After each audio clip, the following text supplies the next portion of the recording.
Hi, my name is Brian Forbes, and this is my Module 5 presentation for understanding my community. Now, my community is going to consist of the school in which I work and the area around it. And the school where I work is Monticello Trails Middle School. It is a part of the USD 232 DeSoto School District at the western edge of Shawnee, Kansas. Now, the first thing we're going to discuss here is knowing the customs and traditions of my current school. We can look all the way back to when it was founded, really, in the grand scheme of Kansas education, not that long ago, in 1995. It was basically built because a large population of people were beginning to move west into Shawnee, Kansas, which is one of the more affluent areas around Kansas City or in the state of Kansas. It's a part of Johnson County, which is the most affluent county in all of Kansas. But basically, people were moving west, and there's a lot of new homes and things being built. So really, Shawnee Mission School District couldn't support another school in this area. So we actually, the DeSoto School District decided to put a new high school, some elementaries, and then this middle school in 1995 on the very eastern edge of its school boundary. So we're as far east as we can possibly go, even though we're technically located on the western edge of Shawnee or the Shawnee Mission School District. But basically, we serviced in the beginning around 350 students, and now we service anywhere from 750, and we've even been close to 800 in the last 2 or 3 years, but those numbers have dropped just a little bit. So we also went from about 25 full-time employees or staff members, that would be teachers, instructors, to over 46. Now that doesn't include the 4 janitors, the 3 admin, 2 counselors, speech path, all those other positions, people who work in the cafeteria and those types of things. So the staff has really grown. We do have a very good history since 1995 anyway of having very high test scores, and it's only seemed to have really gotten stronger. We're the second highest school district and school for middle school in the state, right behind Blue Valley. I think that's something that we've discussed in a previous assignment, or at least I have in another class. So that's something that we really have working in our favor. And we also have very motivated students and families that want to participate in after-school activities, especially athletics. The high school, since I've been working here alone, has won a couple of state championships in football and basketball, which is just recent, but it just goes to show that over the last 15 years since the building has been built, that those things have just been on the rise for this area. Also, with parent involvement, we have a very good turnout for PTA, for the Parent Teacher Association, for our building leadership committee, for the parents that come in to discuss curriculum and things. Huge turnout for fundraisers and volunteers as well. And as far as traditional impact of diversity on our school goes, it's not very existent. We have nearly, in my building anyway, I can't speak for the whole district, but for my building, we have almost 98% Caucasian, and then of that other 2%, it's broken up into African American and then other. So as far as Native American, Asian Pacific Islander, others, very, very small percentage. But of that small percentage, African American makes up the majority of the rest. Difficulties of any kind historically, not really, except for a little bit about parent mentality as far as bringing some prior beliefs in about themselves, their kids, and those types of things, and the way schools should be ran. And we'll talk about that on a few slides from now. And then also the fact that they do have such high education levels, sometimes that means when they are involved, they tend to feel like they know best about education, even though their specialty is not education. So that can also be a drawback, and we've run into a few of those issues before in the past as well. So looking a little closer at the population in which my school sits, I talked a little bit about being in Shawnee, Kansas, western Shawnee, and in Johnson County. But basically, we can look at some of the factors that go into what kind of people live in this area as far as economic standards or status, job categories, those types of things. So their education level, almost all people in this area that live and own, not necessarily renters. That information was a little bit different that I left off, but most have college experience. And of those, the majority that have college experience, about half of those have degrees, and then we have a small percentage with advanced degrees as well, PhDs or doctorates of some kind. Now, the average age range of the family who lives in my district, especially by my school, my exact community, the average age is 36.9. So basically what that tells us is that most of the families that live in this area around my school and my community are very young to middle-aged families. We have people with a wide range of school-age children, and it seems to be a big influencing factor as to why they move here in the first place, not just for the community as far as housing, which is on the upper end of middle class, but it's definitely about the education for their children. We don't have a lot of retiree-aged people in this specific community.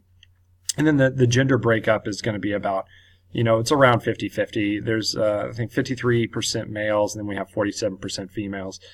So there's, again, most people are probably married couples. And then if they're too young, really young adults not married, and those things probably don't live in this area because they don't have kids, so they can afford to live somewhere a little bit cheaper, or they want to live somewhere a little bit cheaper as they're saving money for their own futures. Now, you can also see through the occupations here that there are a couple of different categories, and I was able to find something online that basically broke down by the numbers in the survey reports about what are the most common careers, the most specialized careers, and what are the highest paying careers. So if you look there, we have some engineers and doctors, we have some lawyers, we have business owners that make up a good deal of that information. When we talk about specialized things, that's where we're talking about people that are using advanced mathematical degrees, science degrees, things like that. So we have a good range of people who kind of fit that mold. Race, creed, and nationality, kind of moving on to that, you can see that huge bar on the left there is white. And then you can tell next to that we do have a Hispanic community that's a little bit larger than African American community, which for me is a little unusual, just in the fact that I'm not typically used to that ratio. I'm used to having more African Americans in the community than Hispanics in my past work experiences. So I would say that's an adjustment, but at the same time, the numbers for all the others are so small that it's really hard to even tell the difference. Some of the other things is knowing about our communication channels. And basically what that means is in our community, how are they getting in touch with us? How are we opening our lines of communication? Well, the school basically puts out information through its school website, its Twitter feed, and Facebook. We also use an app that people have on their phones or other devices called Remind 101 that allows us to push out information that's specifically about our school, and we know that notification is going to pop up on a family member's cellular device, so we know that they're going to see that information. But we still send out the usual emails and newsletters. We have the marquee out front that does those things, phone calls, etc. And then also relying on children sometimes to go home and pass along information is, not the most effective, but it does still happen from time to time. We do also give updates on news reports. Now, most of the time, news reports are kind of seen as, usually something has gone wrong. Sometimes it is good information or it's about extracurriculars. But especially when it comes to school closings, you always make sure those types of things are posted. Most people in the community, though, and you can kind of break it down into categories, the older community or the older adults, if we would look at it that way, they're still watching kind of traditional news channels. They do go on the website. But as far as like getting information for news, they're watching the news. And people who are actually getting news from websites online of any kind, not just the schools, those are kind of younger adults. And then social media pretty much dominates school-age kids. So, and then language barrier, another thing, is really non-existent here because the Hispanic community and others are so low. We don't run into that very often. And when we do run into it, it's almost all the time that child actually is fluent in English and translates mostly. Now, that shouldn't always be relied upon, but usually for parent-teacher conferences and things like that, that is typically what happens. Community groups, we have a few that really play the biggest roles. I mean, we have our school board and our DTA. The Boy Scouts around here, and then the FCA, which is kind of new for us, they're playing kind of a larger role. And then we have a couple of various churches that, work with some of our students. And now when we talk about their influence, it's kind of all over the place. I mean, usually when we talk about school board and DTA and those things, they're mostly monetary related. We're always concerned about textbook adoptions, raises for staff and employees, and then also, scholarships for kids, fundraisers, and things like that. And Boy Scouts and FCA, they help with scholarships and stuff like that as well. And curriculum, that's almost all school board, as far as lesson planning and activities, professional development, those types of things. But most of that stuff's usually not made as public as it probably could be or should be. Cooperation from individuals. Well, when we're talking about a student that belongs to a family, that family's very concerned and they're very cooperative. But when we talk about wide-ranging changes that affect many students in different situations, conditions, most of our cooperation it kind of flips upside down and it becomes pretty low.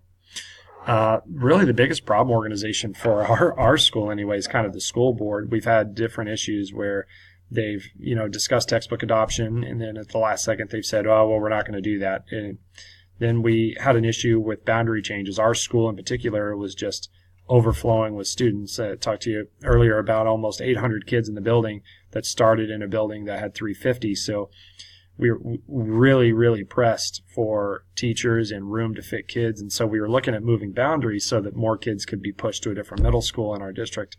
And after spending a couple $100,000 on a study, they just decided to do nothing. So that upset teachers and parents alike, especially, that were upset that money was wasted on something that really no fruit was born from it. So that was kind of a big deal. Leadership in our building, we have, our head principal, Melissa Hanson. We have an assistant principal. We have ASSIST, which stands for a school improvement specialist. And we have some other people up there, but those are the three big ones. After that, though, we really move on to the district office where we have our superintendent. We have a director of curriculum and instruction and some others, but really the guy in charge is Frank Harwood. He this is his second year or year and a half in. He kind of came in halfway through last year. So he's kind of bringing a lot of big ideas himself. And so he's kind of mixing some things up, but he's doing a lot of decisions himself. And then after that would be our school board of education. And then I have those listed as well. Oh, sorry, back one. Our state superintendent, when we talk about Randy Watson and, his influences and impact on education on a wide scale, especially for the state. Community leaders, they're outspoken. They do care a lot about what's going on, but at the same time, while they're very highly results oriented, they can speak about change and how they recognize all of these things as being needed, but they really kind of shy away from actual changes in action. And so that goes back to that mentality sometimes about if it's not broke, don't fix it. But for them, they say they recognize that things need to change, but then really no change actually occurs. So it's a lot of talk. And so there's also some questions about accountability, a little bit about that study I discussed about boundary changes and how that would affect everyone. And there's just not a lot of accountability. So our economic conditions, average household income, $77,000. So it's definitely on the higher end of middle class. Unemployment's very low. There's some information online that can be found that says the people that live in this area don't travel more than 20 minutes to go to work. So they kind of live and work and play all in this one area. So they're all very invested in this community. It is mostly residential area anyway. There's not a lot of businesses and things. There are the normal restaurants and whatnot, but the larger companies, we really only have two in the area. We have Huhtamaki, which is the maker of Chinet paperware and things. And then we do have an Amazon facility as well. Our political structure, everyone's mostly Republican around here. We have, some Democrats, but school leadership and the community we live in, which kind of goes with the school funding issue as far as, here in Kansas, the state Supreme Court has, ordered that we are still going to be short, even though, politicians had found a way to pass $300 million being included or added into school budgets across the state. So we're kind of trying to figure out how to work with that. But because we have a lot of Republicans in this area, they're not huge on tax increases. They don't really like that, but at the same time, they're okay with passing bonds because they get more of a direct say in that, and they know that money is being used to benefit them.